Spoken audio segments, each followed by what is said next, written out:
Good afternoon and welcome to Lunchtime News on TV1 with me, Jayamal Ratnayaka. Before we head into our stories in detail, let's start off with a look at your headlines.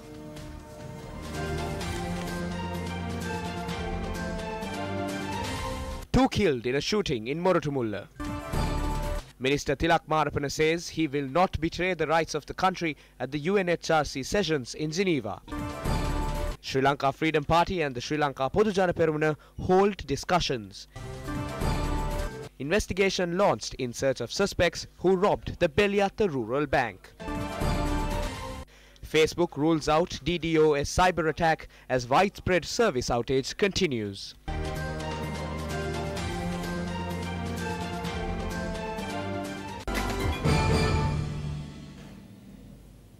On to your lead story for this afternoon. Two people were killed in a shooting that took place around 10:30 this morning in the Moratumulla area along the Moratumulla-Piliyandala main road.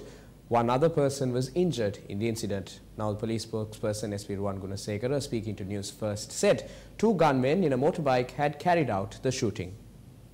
Police have identified one of the two gunmen responsible for gunning down two people at around 10:30 this morning on the Piliyandala-Moratumulla road. Police spokesperson SP Ruwan Gunasekara said another person was injured in the shooting carried out by two gunmen in a motorbike who had fled after committing the crime. The victims were a father and a friend of his son. The son was injured in the shooting. SP Ruwan Gunasekara said one of the victims was a bus owner. He said according to investigations, the shooting was a result of a personal dispute. President Maithripala Sirisena left for Kenya to attend the fourth session of the UN Environment Assembly in Nairobi yesterday. President Maithripala Sirisena and the others were warmly welcomed at the Jomo Kenyatta International Airport. Kenya's Chief Secretary for Foreign Affairs, Secretary of the Cabinet and the Sri Lankan High Commissioner in Kenya, Sunil Silva, also joined the occasion. The fourth session of the UN Environmental Assembly is themed Innovative Solutions for Environmental Challenges and Sustainable Consumption and Production. President Sirisena is scheduled to address the assembly today. The President's media division says the President participates in this assembly as a special guest on an invitation extended by the President of Kenya, Uhuru Kenyatta. The President of France, Emmanuel Macron, and the dignitaries will attend the conference. Minister of Foreign Affairs Tilak Marapana, in reply to a query posed by opposition leader Mahinda Rajapaksa in Parliament today, said that he will not at any cost betray the rights of the country at the United Nations Human Rights Commission in Geneva.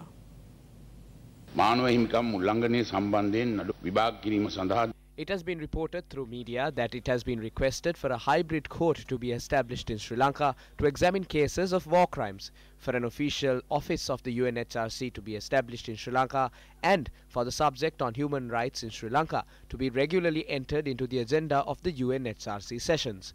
In today's newspapers, it said Lord Nesby has forced the British Parliament to reduce the number of civil casualties to 5,000. I would like to question the stance of the government on this matter.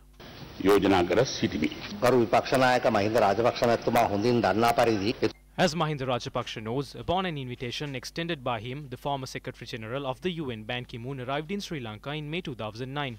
It's clear to us that the former government tabled a resolution at the UNHRC. And when inspecting the content of the resolution, it's evident that a joint statement issued by the former government and Ban Ki-moon, as a result of several promises not being fulfilled, the UNHRC filed several resolutions amid oppositions from Sri Lanka government in the years 2012, 13 and 14. What we have done is prove to them that we have the capability of resolving our own issues. We have not acted at any occasion to pass any law which is detrimental to our people.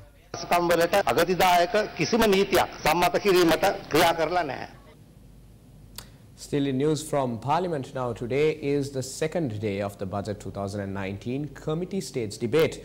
Our parliamentary correspondent said the expenditure heads of the ministries that come under the Prime Minister are to be debated today. The expenditure heads of 22 institutions, including that of the President, the Office of the Prime Minister and independent commissions, were approved in Parliament yesterday without any amendments. JVP MP Bimal Ratnayaka, speaking in Parliament, said a large number of graduates who studied philosophy and psychology remain unemployed at present and questioned the Education Minister as to why they would, as to when they would be recruited. Education Minister Akila Viraj Karyavasam, accepting there is a delay in recruitment, blamed the provinces for not requesting the number of personnel required to fill the vacancies. He said even though the respective examinations were held, only 2,000 plus personnel can be recruited. A special meeting between the Sri Lanka Freedom Party and the Sri Lanka Podujana Peramuna is currently underway. Now this meeting is being held at the opposition leader's office. Representing the Sri Lanka Freedom Party, its General Secretary Dayasiri Jayasekara, Tilanga Sumatipala and former General Secretary of the party, Professor Rohana Lakshman Piyadasa, attended the meeting. Professor G.L. Piris, Dalasalha Peruma and Dr. Jagat Vallavatta attended the meeting representing the Sri Lanka Podujana Peramuna. At the meeting, attention will be drawn towards the two parties, the SLFP and the SLPP, working together in the future. In more news from here at home now, consultation agreements for the light rail project between Malabe and Fort that is being constructed with Japanese aid were signed yesterday under the auspices of Minister Patali Champikaranaka. This project, with a total distance of 17 kilometers, is expected to be completed by 2024. The light rail project consists of 17 railway stations. We are going to initiate this program next month. There is a contract with the NOVAT worth $100 million. We received this as a grant from Japan. Its interest rate is 0.1%. This is a 22 billion rupee project. I think this is the largest project done for public investment in the country. This is a new medium of transportation. Therefore, we have to import trains and engines. We have to build centers for maintenance. We have to build stations. The concept of electric trains were proposed in 1931. We have been unable to do this up to date. All major projects took centuries to complete. We have to conduct workshops. Building the Kartunayaka Expressway commenced in 1968. Building the Southern Expressway commenced in 1991. Likewise, the Beliatta-Matara Railway construction started in 1994. All these projects took so much time to complete. Governor of the Central Province Maitri Gunaratne attended an event in Kandy yesterday. The prefect's investiture of the Kokkavela Udahena Primary School was held today. The governor presented badges to 16 prefects of the primary school.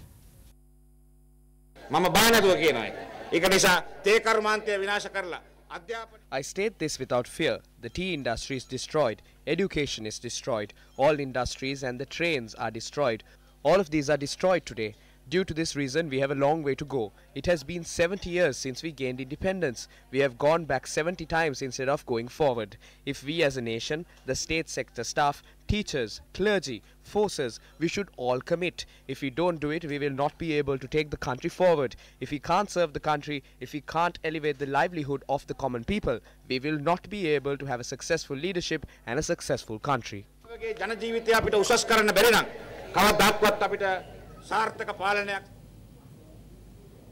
The second permanent High Court trial at bar to investigate serious cases of fraud and corruption was declared open today under the patronage of Minister of Justice and Prison Reforms, Attorney at Law Thalata Atukorala. It has been established at the Hulsdorf Court Complex in Colombo 12. The government decided to establish 3 permanent High Court trial at bar to investigate serious cases of fraud and corruption that had taken place in the past. This has been set up under the Judicature Amendment Act. If any state sector employee or politicians has committed to any corruption, they will be tried here. The Attorney General and the Director General of the Bribery Commission can file cases here.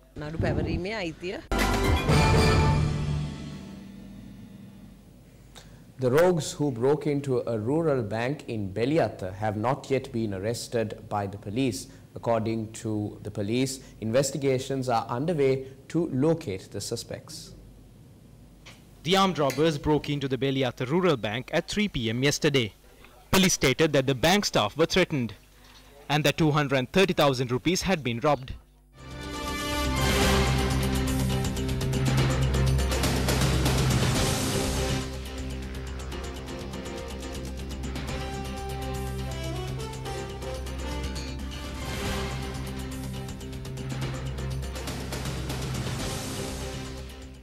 Five members of the bank staff had been at the premises at the time of the incident.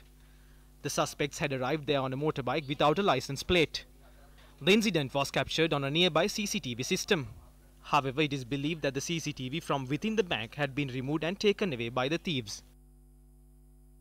A group of students of a school in the Kathankudi area have been admitted to the hospital after being allegedly assaulted by a male teacher in the relevant school.